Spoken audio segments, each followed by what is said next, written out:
How's it going, everyone? Wally's OG here, and I was browsing through eBay and whatnot the other day, and I came across something that I haven't seen in such a long time. And by a long time, I mean by like at least 20 years, a long time. And for someone who is my age, that's a good portion of their lifetime. I am talking, of course, about the absolutely unforgettable modifiers cars from the late 90s and the early 2000s from the company X-Concepts, who eventually was bought out by Spin Master. Um, After finding them and rediscovering them, I started scouring the internet as much as I could, and it seems like I could hardly find any information really about this particular product all the way back when. And some of these prices, by the way, on eBay and other websites are kind of insane. Upwards of like $100 for some of these, but I digress. My best way to find like some good material, because I wanted to make this video as I started researching a bit. Um, the best way that I could find anything about it really was like the Wayback Machine.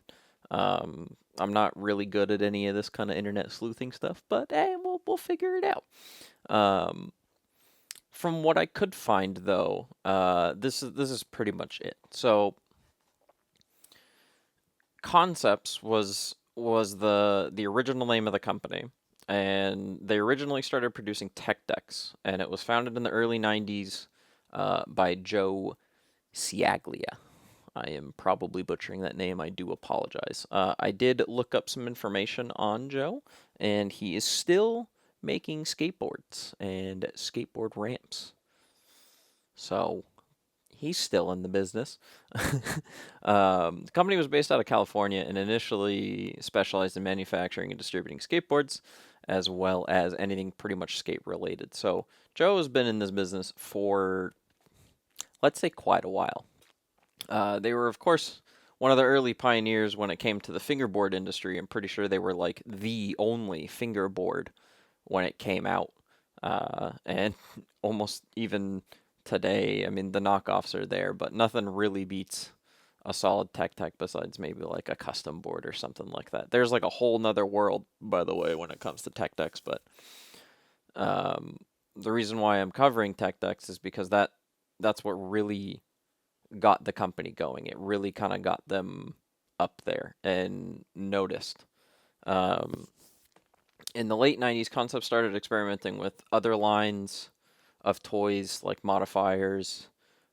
Dudes, I think, also kind of came into the mix a bit more. I think they were there before modifiers, but regardless, just a bunch of kind of like skate related items started coming out, and a few things that were not really skateboard related. But um, tech decks and some of the other tech related items gained like significant popularity in the 90s and the 2000s with like the extreme sports phenomenon. And with the extreme sports, um, Concepts eventually decided to rebrand to X Concepts to better align with the extreme background of the company. And I'm sure we all remember those commercials of the extreme going on back when we were those kids. The company did continue to innovate with the fingerboarding industry, introducing new designs, accessories, customizable trucks and wheels. They had partnerships with actual skateboard brands and other influencers. I remember having, I think it was like a Bucky Lasek and a Bam Margera tech deck at one point because I loved watching Viva La Bam, and that was just kind of a thing. Bucky Lasek, I remember playing in some of the Tony Hawk games, and that was just kind of that. But aside from that one, with the popularity of tech decks, though, it kind of got the attention of some bigger companies. And in 1998, Spin Master bought X Concepts, and they basically allowed them and kind of like relicensed almost in a way, or at least allowed them to distribute their products still. And from what I can see up until this point in 2024, Spin Master doesn't really release any other X-Concepts originals other than Tech Deck at the time. But I could be wrong. I probably am wrong. I'm not huge in this space, and I didn't do anywhere near enough research, probably as much as I should have. But I can't find anything on this, so I don't know. Maybe this will spark something. Who knows? Um, Now that we know a little bit more about the company, who was behind it, kind of what they got popular for, what happened when they started experimenting with some of these off brands? Well, myself, I remember having the BMX bikes that you could customize. I had a couple tech decks, and by a couple I mean a lot. I had like a whole skate park and everything. But it was mostly around the time when I had my PlayStation, I had Gran Turismo, I was playing video games with my brother, and then we had modifiers.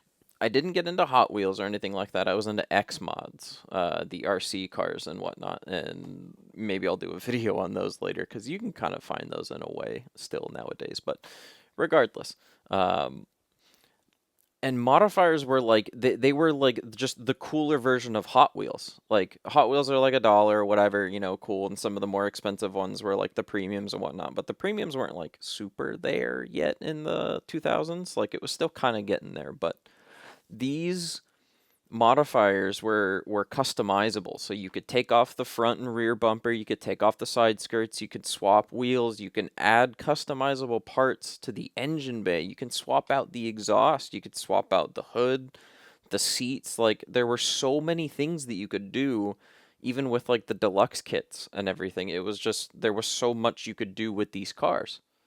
Why don't we have that anymore? Like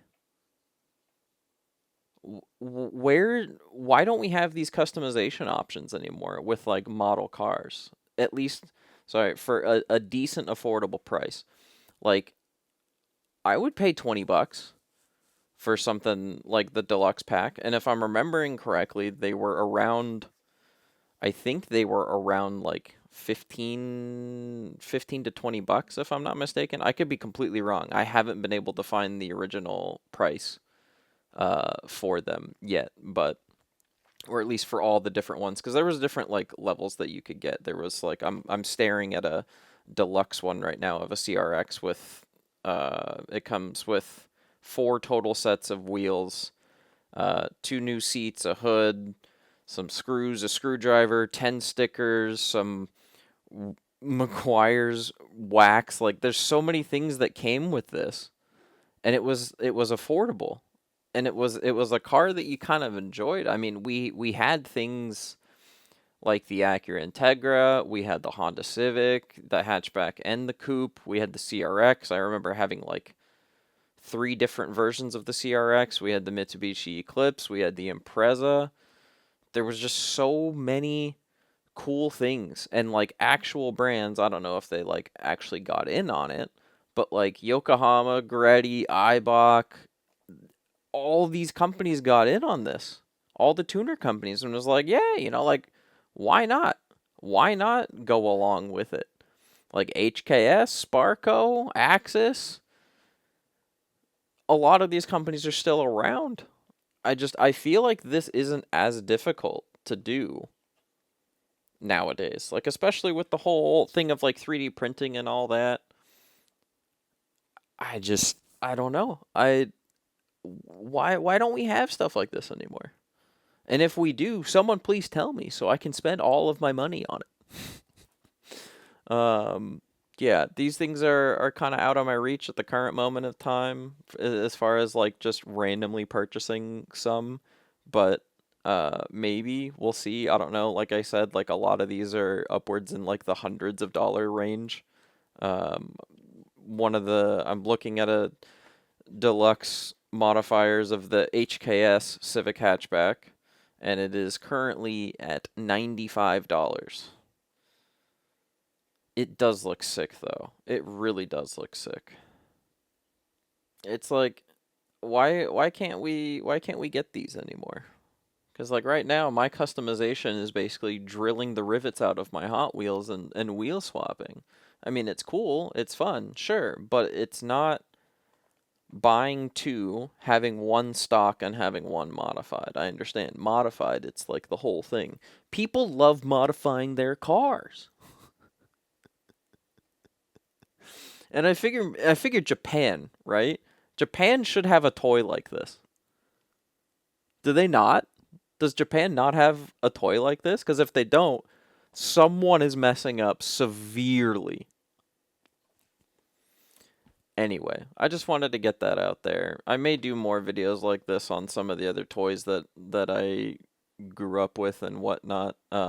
If you're still here, thank you so much for watching. I really appreciate it. And if you're interested in any more stuff like this, tell me how I can get better, and tell me on what I should look up next. Maybe I had this in when I was a kid. Maybe I didn't. I don't know. Either way. Bye.